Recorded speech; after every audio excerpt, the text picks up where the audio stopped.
Hello, I'm Matthew from widevisionmetalfab, and this is the assembly video for my pipe squisher that I sell. Due to weight constraints, I ship these presses in 2 boxes, so you will have to assemble this press when you get it. I feel like it's pretty straightforward on how to do this, but just in case you have some problems, here's a reference video on how it's done. When you receive one of these, the cylinder will be set up like this. Little standoffs will be on it, the return nut will be on it, this jam nut will be on it. The first thing you gotta do is take off this return nut, which is this long piece here. Just give her a good old flop like that and it should spin right off.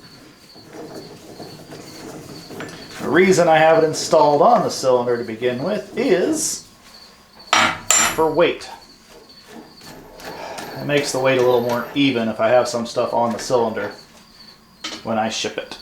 Then it's time to put your mounting plate on. Hang it over the edge of something, put a rag there so you don't knock all the paint off of it. And I like to put it to where this back pin is horizontal. I guess you could say the clevis is vertical. That way you can build yourself a mount to put it on something and use the press horizontal like this. Also, these holes here in this plate line up with the port on the side of the cylinder this way. So if you want it in that orientation, put your mounting plate on this way, and the press can also set on the edge of the mounting plate here. Okay, get that in there. Get that in there. These should line up. If these don't line up, that means something happened in shipping because I assemble all of these presses here in the shop before I ship them out. The problem could be that these rods got moved in shipping. I doubt it'll ever happen, but it could happen, I suppose, if it really got bonked hard. But these holes on these, you know, this end cap and the gland mount here, those holes are bigger than the rod, so these rods can move. So maybe that rod moved a little bit before I shipped it out to you. Anyway, these bolts should line up nice. There you go. Then the next step is to put this back on. If you notice, these nuts do go on one way. The dome goes on first, so you end up with a flat surface down here. Once you have this mounting plate on, then you're going to want to take and flip your cylinder on its side like this so the holes are horizontal. Put your 2 dies on the rods. Make sure your holes are in the correct location for your return nut up here. And then slide this assembly onto the cylinder. Put your nuts on back here and run them down.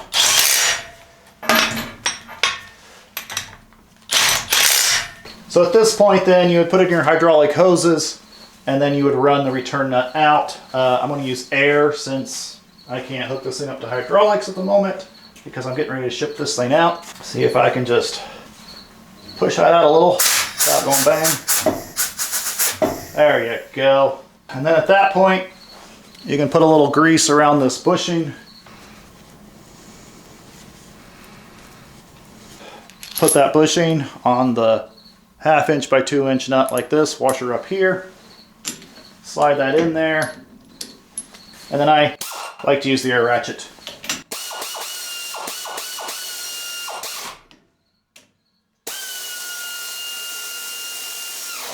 And then you'll tighten up this big old bad boy nut with the big old wrench. Alright, I hope this demonstration was clear enough on how to assemble your pipe squisher. Enjoy your squisher. May it save you from making lots and lots of saddle cuts that don't work correctly. Real quick, I'd just like to remind you that if you do have one of these pipe squisher presses, I have other accessories available for it. I have well, this is not it, but a visual representation. I have feet that screw onto the bottom here.